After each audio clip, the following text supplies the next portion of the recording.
So you're thinking about making a move to Raleigh, North Carolina from out of state, and you're really not exactly sure where to start.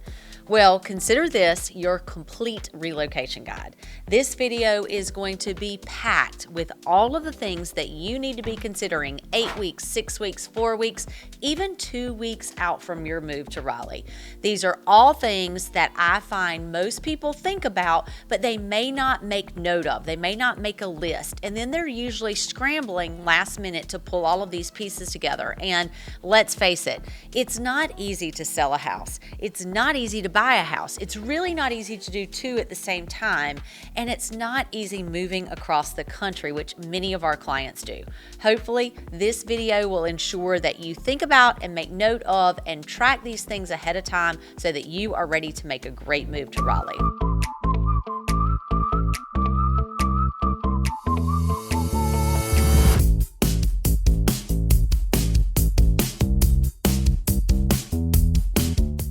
Now, if this is your first time to this channel and you want to know everything about living in Raleigh, then subscribe at the link below and tap that bell for notifications so that you can be the first to know about the current market and all the fabulous things to do right here in Raleigh. I'm Gretchen Coley, founder of the Coley Group, the #1 Compass team in the Triangle. Our team has helped over 2,300 families relocate, and we would love to help you. Now, we get calls, emails, and texts every day from people just like you who are looking for help in making their move to the Raleigh, Durham, and Chapel Hill area, and we absolutely love it. So whether you're thinking about moving in 12 days or 12 months, give us a call, shoot us a text, send us an email, or let's jump on a Zoom together and get all the information that you need in the description below where our contact info is, and we will help ensure that you make a great and effortless move to Raleigh. Now, before we get into this timeline that I put together, I want to start by saying that this is mainly for procrastinators like myself who typically wait until the very last minute to do things. Now, if this is not you and you're a planner, just extend these timelines a little bit to give you a little more comfort level with this process. For the purposes of this video, we're going to start at around the 8-week mark, or 2 months out from the time that you're planning to make a move. The first phase is the research phase. During the research phase, you're going to be doing just that, which is research. You're going to be collecting a lot of information, and you're going to be reaching out to a lot of different companies. Now, you may think that 8 weeks is way too long ahead to start doing this. I mean, I certainly think that, but you're going to want to start doing this as soon as possible because people don't get back to you. Companies don't give you quotes as quickly as you want. Some things can get lost in time and space, and sometimes companies are backlogged, which is very common right now. So whatever the case may be, you'll want to make sure you negate that as much as possible by starting this process 8 weeks out. So there's some very important questions that you have to start asking yourself to help you in the planning process. The biggest question that you should be asking yourself is, do you need to sell your current house before you're able to qualify to buy the next house? Now, what does this mean exactly? Do you have the ability to pay cash for a home, or are you going to be getting a new loan for your home without selling your current house? If so, kudos to you. You just hit the easy button, and you have the luxury of being able to sell your home after you move if that's what you so desire. Now, if you're going to need to get a loan, your debt to income ratio will be what a lender looks at in order to determine if buying without selling your home is possible or not. Your current earnings will help establish what you can afford, and if you're unable to afford 2 homes at once, then you're going to need to either get your first home completely sold or get it under contract as quickly as possible. Lenders will take into consideration if your current home is under contract and has a set closing date, but that is before you close on the next home. There is a strategy to the timing of this type of move, and you'll need to be strategic in this instance. I always recommend that you go ahead and give us a call so that we can help you speak with a preferred lender that is in the state that you're moving to. So for example, we're in Raleigh, North Carolina, and maybe you've spoken to a lender in your current state and you don't have a local lender in place. We work with the absolute best team, in our opinion. They can help you look at the numbers and decide what makes the most sense for you. Of course, there's no obligation to speaking with our trusted partner, and you can choose any lender you want to work with. But if you want to work with a trusted partner, our recommendation would be to work with our team and our preferred lenders. They will have a confidential conversation with you and take a look at the big picture, which is really the first step in the pre-qualification process. This process ensures that you know all the numbers and can make the best decision for you and your family, and it helps set you up for everything else that comes and ensures that there are no surprises when it comes time to move.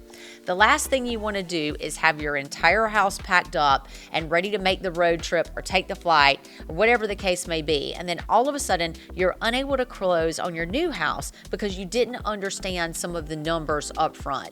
Most lenders should set you up for success, whether they're helping you pre-qualify or through a full-blown approval. But you'd be surprised at how many times the wrong lender can drop the ball.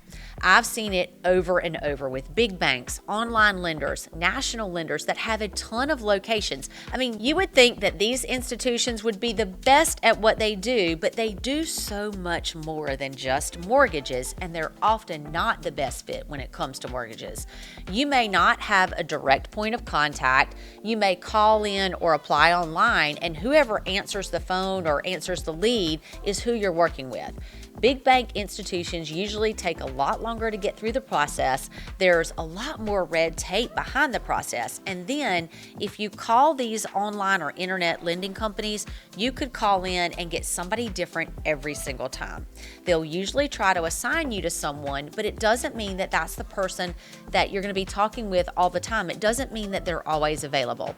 And based on my experience, they're usually not. Plus, you'd be surprised at how many times these loan officers quit in the middle of the loan process. It is insane. So this doesn't sound much like a luxury experience, does it? Because of all of this, we work with a team that has been in the business for a very long time and has taken absolute complete care of our clients. They've never missed a closing date. We've never had an issue with them, and they're the best at what they do, just like we are the best at what we do. In all of this, the thing is that you want to make sure, again, that where do you fall in the income to debt ratio specifically, and how does it pertain to you carrying two mortgages or just one? This way, if we need to sell your house before you can qualify for the other one, we know it. If the timing does not work, you may also have a gap in your timeline where you need a place to live in this case. So we have solutions for this as well called leasebacks, which means you can sell your current home and close on it and then lease your home back from the person who bought it for a period of time. This will allow us time to close on your current house and move forward with the new house. Now, I'm not going to get into specifics of all of this right now because it's not going to make sense to everyone, but what I want you to understand is that we have options available to help you in any circumstance. But in order for us to help you, we have to understand exactly where your needs are, and we need to know it ahead of time. This way, we can help you plan accordingly. The next thing that you will want to ask yourself is, what areas and neighborhoods do you want to consider when you're coming to a new market? If you're on this channel, you can see that we've done a ton of videos that you can choose from. Now, I know sometimes watching videos can get a bit overwhelming, especially when you don't know the area. So maybe you've had a few friends or a family member who's moved to our area. Maybe your job is relocating you and you need to live in close proximity to your office. If this is the case, I would recommend always starting there and drawing a circle and going out. In the meantime, you can go to our channel and hit the search bar, and you can search specific areas in the Raleigh-Durham area. There's probably a good chance that we've created a video on that area, and more than likely we've created multiple videos on the most popular areas and the most popular neighborhoods that we get questions on. You'll want to start by trying to narrow down your neighborhood search, because if you look across Raleigh, there could be 100 different suburbs and communities within the Raleigh area, as well as other cities like Chapel Hill and Durham. So if you can narrow down to a couple of towns or a few neighborhoods that you think might be a fit based on where you need to travel to and where your people are, that would be super helpful in helping to speed up your search. Now, if you're not going to be traveling to a job for work and you don't know anybody here at a specific location, you can pretty much choose to live wherever you want. Now, this can be great news and it can be paralyzing at the same time. In Raleigh, there's a ton of choices and it could get extremely overwhelming really fast. So what I love most is that people call us all the time and they tell us, based on your videos, I've narrowed down my search to 2 suburbs or 2 towns that we want to take a look at. So if you want to start watching as many videos as possible on our channel right now because you're unsure of what area you'd like to end up in, this is a great way to start narrowing things down. Now, you don't want to come to Raleigh and then just start to try to figure this out while you're on the ground here, because there's way too much ground to cover and there's way too much for you to see and way too many communities and suburbs for you to look at. It's going to get overwhelming really quickly and you won't even remember what you've seen, and it's just a really poor use of your time. So start by getting a good idea of the vibe of the different areas by looking at all the different videos on this channel. This should help you start to narrow it down to maybe 2, maybe 3 suburbs that feel like they could be a good fit for you. This will make sure that whenever you do come to town, that we're only looking at a few spots and you're really getting to spend some time in those areas to figure out if they're really a good fit. So once you've narrowed down to a couple of these different areas, you can start researching the next important things: schools, things to do, and all of the other things that are important to your lifestyle. Now, for most people coming into our market, their number one is always schools. Many of the calls that we get in our office are from people interested in understanding the school districts. Our school systems are set up a little bit differently than other areas. We have traditional and we have year-round calendars, which can be super confusing to people. But our public school systems are some of the best in the entire country. We also have a very diverse offering of private schools and university systems in the Triangle. We work with a lot of people making the move from the West Coast, from New York, New England, and from the DC area that don't necessarily agree with the types of curriculums being offered or what their children are being taught in the schools, as well as they don't agree with the management of the school systems and they don't think it's a fit for their children anymore. So you will always want to be able to call ahead to the schools once you've got your list narrowed down to a few different suburbs. It makes it so much easier to reach out to some of these school districts and to call in and schedule a time to go visit those schools, talk to the staff, talk to the principals, and some of the teachers to really understand the type of curriculum, how the school is being run, and how the school operates as a whole. What kind of extracurriculars do they offer? What kind of arts programs? We find that it's very easy to look at school scores on websites like niche.com, but the best way to determine if a school is a fit for your kids is to visit it and get eye to eye with the administration and the faculty. You know, even if you don't have children in the school systems, most studies will tell you that home appreciation is very much tied to the health of the public school system in the area that your home is assigned to. This is something that we try to make sure that our clients have all of the information they need to determine if the home that they're choosing is going to be a great fit for this. After this step, everything else just kind of falls into place. Most of the time, if you're looking in a larger town or suburb, you know you're going to have access to some incredible restaurants, great entertainment, great shopping, whatever fits your lifestyle. Whether it's outdoors exploration, entertainment, you can pretty much find most of that in most of the areas in and around Raleigh. But if there's something specific to your lifestyle, that's something that you might want to research through our videos, or you can give our office a call and we will help guide the process. Let's find the types of things that really fit your interest and your needs. Maybe you don't have kids and you want to live closer to nightlife or hotspots or things like that, and that's an option for you in this town as well. The next step would be to assess your finances. You'll want to make sure that you budget accordingly for this move so that it coincides with starting to reach out to companies to start and get price quotes as well. A moving company, for example, is one of the most important things to start getting into place way ahead of time in your schedule, because a lot of moving companies are booked up 30, 60, even 90 days in advance. And if you wait until the last minute, your choices are going to be very much narrowed as to who you can use and what they can charge you. And This is just something that's really important. You really want to start at that 8-week mark at finding moving companies and getting quotes so that you can have access to as many options as possible, because their quotes are going to run the gamut. You don't want to waste time scrambling around, so it's better to reserve something as soon as possible that suits the size and the type of your home. Ideally, you can usually reserve a time frame with just a deposit. The other thing to consider when assessing your finances is the cost of living in Raleigh. If you're coming from the West Coast or from the Northeast or even the Northwest, the cost of living is significantly different compared to the Raleigh area. There are usually a lot of things that people will end up saving money on when they make a move, but they really don't think about those things ahead of time.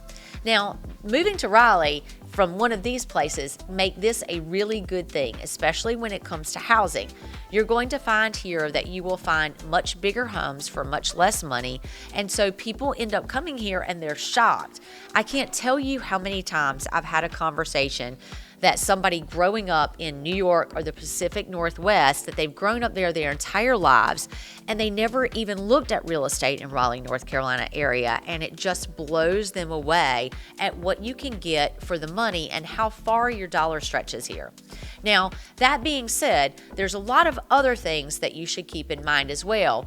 Things like property taxes are usually really expensive in the West Coast and the Northeast, and they're not here. So you'll want to make sure that you understand the entire situation. Also, insurance is usually a lot more expensive, homeowners and car, in those places than it is here. This can especially come into play when you're looking at schools. Let's say you're not entirely happy with the public school system that you find here and you want to look at private school options. If that's a consideration for you, or if you need to be closer to downtown Durham, and a lot of people in downtown Durham send their kids to private school, you'll want to make sure you have the budget for that, and that comes into play by assessing all of the additional factors, not just the price of your home. When it comes to private schools, the pricing is likely going to be significantly different than where you're moving from, some options as low as $6,000 a year, so make sure you look at the cost of private schools in our area before you completely rule them out. Next, you will want to plan a visit. Now, the sooner you visit, the better. Again, we're still in that 8-week out time frame here, so you'll want to come explore the area, take a closer look. Most of our clients make a weekend trip or just a couple of days during the week. Whatever the case may be, we're ready to help you at any time of the week. It really doesn't matter, days, nights, weekends. There is usually someone here on our team who can help. If for any reason I'm not here, I've got a team member who can step in my place. They're extremely well trained. So our team has a very specific process up front that will help determine what your process it will be when you come into town. We curate this experience based on exactly what is important to you. So when you come to visit and you have your areas narrowed down, we figure out how much time you have, and then we help curate a plan that will ensure your time is spent efficiently. Most people don't want to look at houses the entire 3 or 4 days that they're here. They want to visit towns, coffee shops, parks, shopping, and really get a vibe for how the town or neighborhood lives. You'll want to check out the schools, the extracurricular activities and such, and you can turn it into a little vacation, which is what most of our clients do. This is all great, and we can help you with every aspect of this. So we'll need to understand what days you're going to be available to look at homes or neighborhoods so that we can help put this process together. If you're coming down for 5 days and you want to spend 2 of those days specifically looking at certain neighborhoods, that's great. We'll schedule it out, but we recommend that whenever you come into town that you go and drive through a lot of these neighborhoods on your own, because that might help eliminate some of them ahead of time and not waste our precious time together. Plus, when you're out and about, you can spend some time going to lunch, going to dinner, grabbing breakfast somewhere. You can grab a coffee. You can start to get a feel for how these neighborhoods live and determine if they're a good fit for you. Now, if you want to stop at a school and talk to the teachers or principal or someone like that, that will really help you get a good feel for whether or not you should eliminate that area based off of how you feel about the school. And this is not something that you can find online. So in order for us to help make this an effective and efficient process, this is something we highly recommend. The next thing to consider is getting a letter from your employer. If you're transferring with your current employer, you need a letter from that employer that will help with the mortgage process. This letter is very simple, and it will simply say that the employer is supporting your move, and that when that time frame would be and what that salary would be for you. Now, if you're planning on relocating with another company, having an offer letter is something that you want to make sure that you have it ahead of time, so that when we go through that pre-approval process, if you come to town the first week and you find a home you love, this will help make sure that we can make a competitive and a winning offer for you. Now, if you don't own your current home and you're renting, you're going to want to give notice. Typically 60 days is what's required to end or break your lease, and giving this advance notice is going to help put your landlord in a much friendlier position and give them time to plan. I think it's even better for all parties, but you'll want to make sure that you give notice so that nobody is blindsided. Keep an account of anything that you might need to fix or repair in the unit or in your apartment so that you have the best chance of getting your deposit back, and then you can use that money towards your moving expenses. Now, going back to your employer as well, you'll want to make sure that you check and see if they offer any incentive or relocation package for you to make this move happen. Now, typically, if they're asking you to move, they will offer you something. That's why getting all of these quotes ahead of time will help you, because they may base their quote that they give you off of your quotes and what it's actually going to cost you to move, or they may just offer you a lump sum. If they offer you a lump sum, then you'll most likely want to work within that budget, and hopefully you can spend less than that lump sum and maybe get to pocket a little bit of that money. That's why preparation is always key.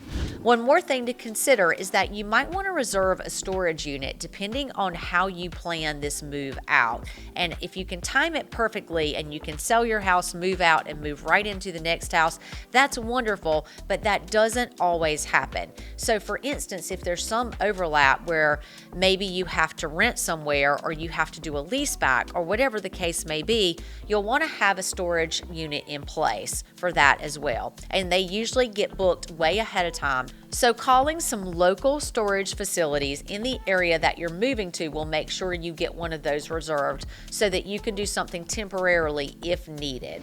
Now, that was a lot in 8 weeks out. So now we're moving into the planning phase. And in this planning phase, this could be about 6 weeks out from your move, and there are some key topics that you'll want to cover in this phase.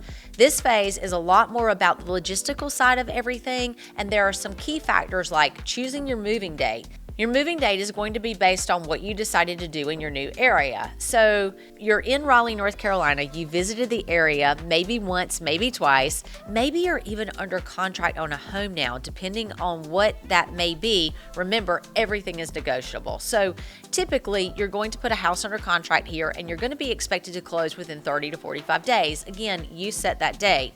Depending on your timeline or what you need to do on the other side of the home, if you need to sell your home in your local market and you don't have a real estate agent in place, make sure you reach out and ask, because we have some of the best agents across the country that we partner with for this exact situation.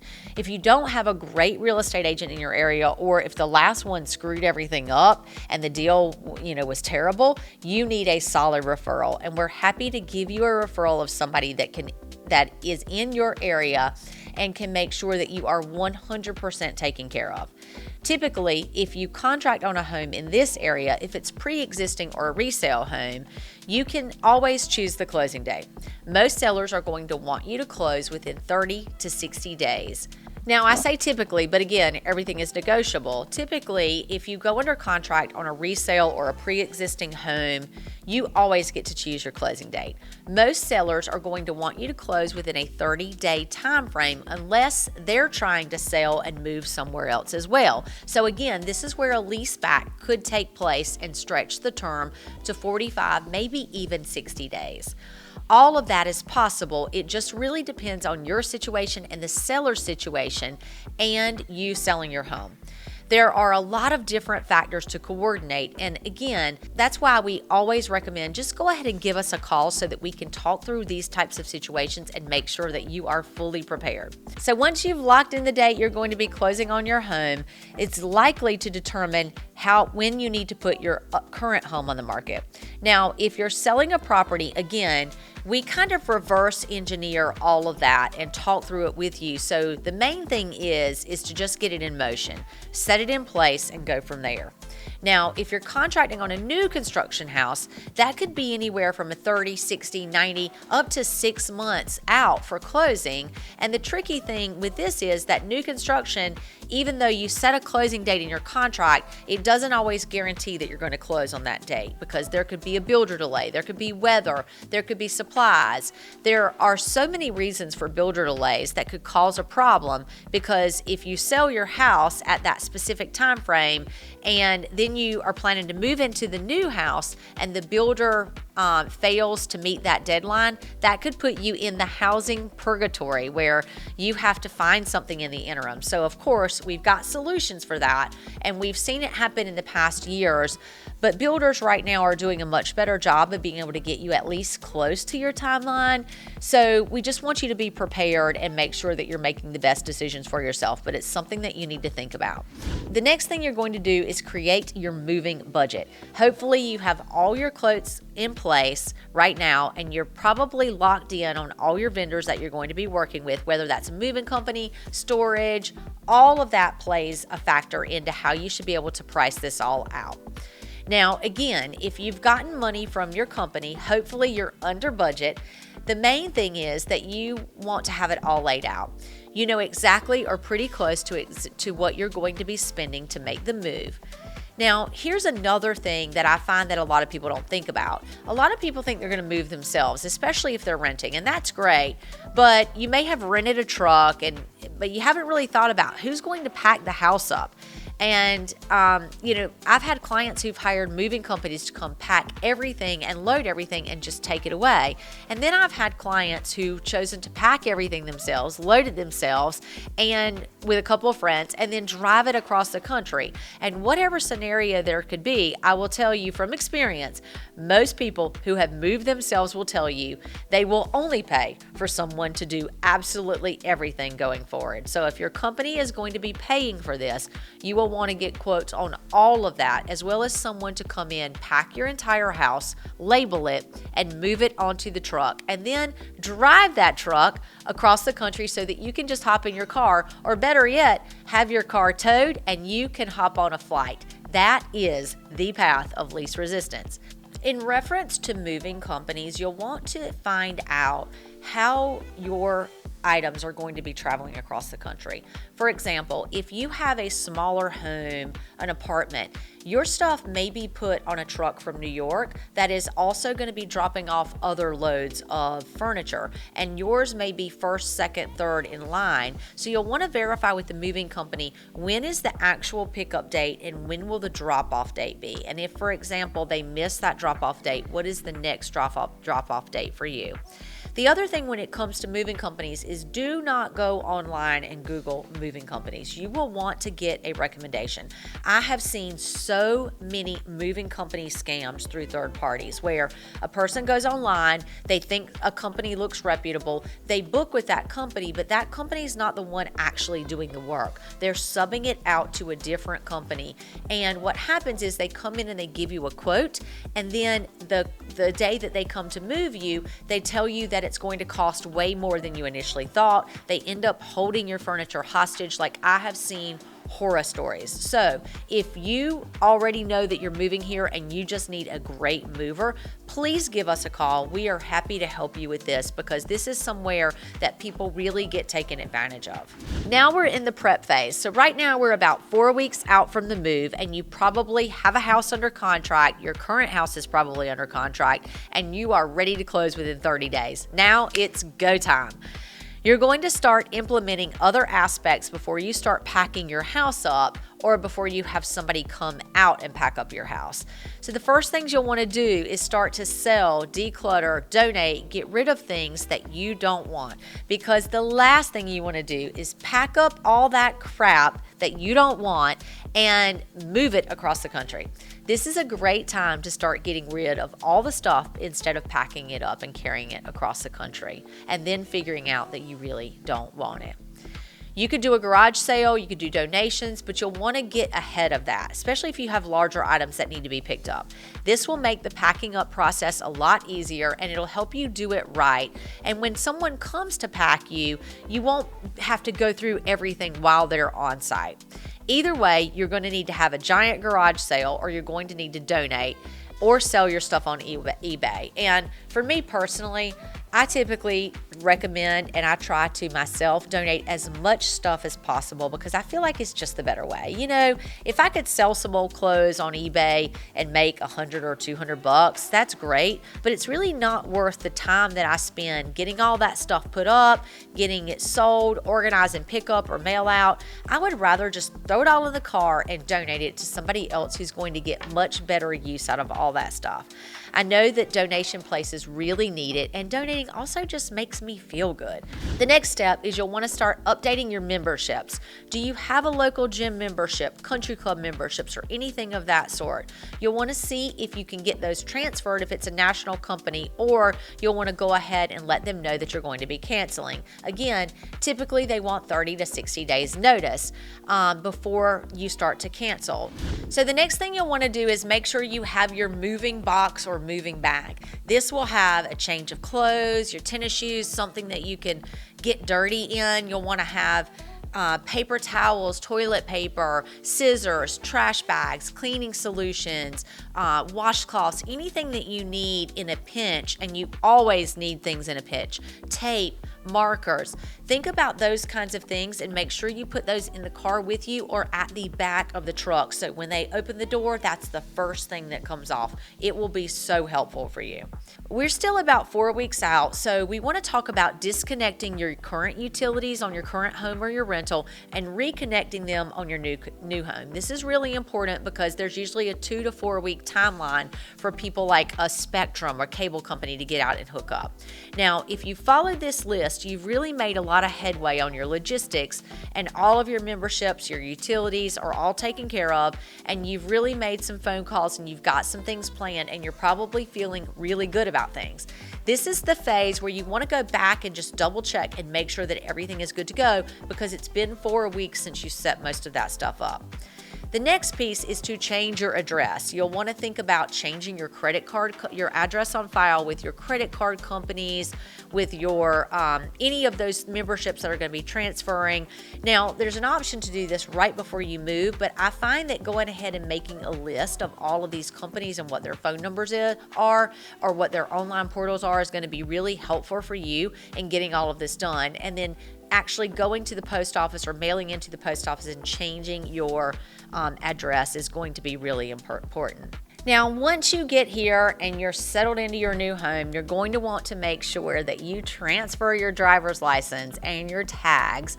You're going to want to do this because your insurance is probably going down and you need an in-state tag for that. So you can certainly start making your DMV appointments about 2 to 4 weeks out, but you'll really want to do that. You won't be able to do it until you get into town because you're going to have to go in to do this. You're going to have to sign, and they want to actually see you. So making sure that you're getting into the DMV is really important. We have different DMVs for licenses and for tags, so you may have to do 2 appointments. I'm sorry in advance. Now, the next step is thinking about how you're going to decorate your new home, getting furniture. In my experience, buying furniture is way less expensive in North Carolina. So we saved this to closer to the end because we are the furniture capital of the world. But getting that new furniture, if you want to customize it at all, there's going to be some lead time for that. Now, we're hearing anywhere from 2 weeks to 6 months. It just really depends on the type and style that you're looking for. Most oftentimes I find that people moving from a different state, their furniture style and type doesn't fit the house that they're buying here. So even though they end up moving a lot of it, they're really ready to start bringing in some new pieces, keeping the old pieces that have great memories, but bringing in some new pieces to really make their home feel like home. Another aspect of thinking about the furniture you're going to bring with you is going to help cut down on the size of the truck that you might need, as well as packing materials that you might need for your stuff. So there's a fringe benefit to doing this ahead of time. Now, if you are fortunate enough to be able to buy new furniture, you'll want to schedule those delivery dates again 2 to 4 weeks out, just to make sure that you're on their calendar and they can get the furniture delivered after you close on your new house. The last time I moved, I timed everything accordingly and still had hiccups. So you'll want to prepare your expectations that there are going to be hiccups. For example, Spectrum Internet's going to come to hook your internet up. They're going to open the box outside and they're going to find that there's no hookup. Things are going to happen. So really being mindful of the fact that this is where some bumps in the road come up. You really want to make sure you're prepared for that, because your stress level when you're moving is already at peak state. Any little thing is going to set it off. So just really checking and double checking your list are going to be really important to you. You're also going to want to think about how you're organizing all of the things that are going to be coming into your home. You know, we always say get your appliances in first, your big items, your washers, dryers, refrigerators, any of those things. Those should go in first. Secondly, any rugs that you've ordered, and then your larger pieces of furniture, your sofa, your tables, your beds, those things go in next. And then you want to bring in your accessories like your dressers, your nightstands, your lamps, all of that. Those can come in the final phases. So really thinking through how you're scheduling those vendors to come into your home is going to be really important to ensuring that you're not double working and moving things around and, you know, just having so many other problems that come in when you're moving. The next thing you're going to want to think about is who are your doctors and physicians and where are you going to be going to? So checking with your insurance company and finding out if your insurance company is even applicable in North Carolina, and if and what physicians and hospitals are in network with that is going to be really good for you to do a couple of weeks out from your move, especially if you have any kind of things that are important, that are things that you're seeing doctors for on a weekly or a monthly basis. You'll want to make sure you go ahead and start the process of getting those medical records transferred to the new physicians that you'll be using here in Raleigh. I find that doing that, preparing a little bit ahead of time, even if you can't decide for sure, just knowing what your options are is really important, and it can really help make the move a lot smoother than if you don't do any prep work and you just try to do it while you're on the ground here. I mean, we are in a great place for hospitals, dentists, medical, all of that is phenomenal here, but specialists take time to get into. For example, I tried to get my daughter a dermatologist appointment. It was a 6-month wait time. So you'll want to make sure that you've done all of this ahead of time and really prepped to get into these offices and hospital systems that are in network with your insurance. The next thing you're going to want to do is request some additional time off work to make your move super easy. Most of the time when you're moving to a new area, you'll want to get settled, and you may want a couple of extra days to do this in order to get everything in your house in order. So requesting that time off ahead of time is really important. This will ensure that you're not having to clean up for weeks and weeks and weeks and unpack for weeks and weeks after you're ready. The next thing you'll want to do is make sure that you have got a cleaning company coming in for the new house to clean the new house before you move into it. Usually the seller does do this. Usually the builder does it. However, I find that it's not always up to the standards that my clients want. So you'll want to get that scheduled about 2 weeks in advance. You'll also want to schedule clean out of your current home, because you'll want to turn it over to your buyers in great condition, or turn it back over into your landlord in a great condition. And these are usually 2 weeks out. Now, as we head up to closing day, it's really important to make sure you've got all your ducks in a row. So again, one more touch with everything to make sure all the schedule is still confirmed, the people still have you on the calendar. You have no idea how many times something slips through the cracks and it misses being scheduled, or it was scheduled and it comes off the schedule. So I find that a week before your close, go ahead and schedule everything. The next piece to this, a week out, is that you're going to start really talking to your lender, making sure your loan is clear to close. You're going to want to make sure your home insurance is set up. You can just call the company directly that you're working with currently. You'll want to make sure that 3 days prior to closing, you're getting that closing disclosure from the closing attorney so that you can go over that. We have something called a disclosure period, and it's 3 business days prior to closing in order to make sure that everything on that closing disclosure is correct. Now, if you don't verify that closing disclosure 3 days out from closing, it's going to delay your closings. This is something that's just really important with the closing attorneys here. Now, in North Carolina, we are an attorney state, which means you do not close with a title company. You close with a closing attorney. That closing attorney is typically picked by the buyer. And that attorney also might do paperwork for the seller, but it's typically the buyer's attorney. So we will help you with all of that.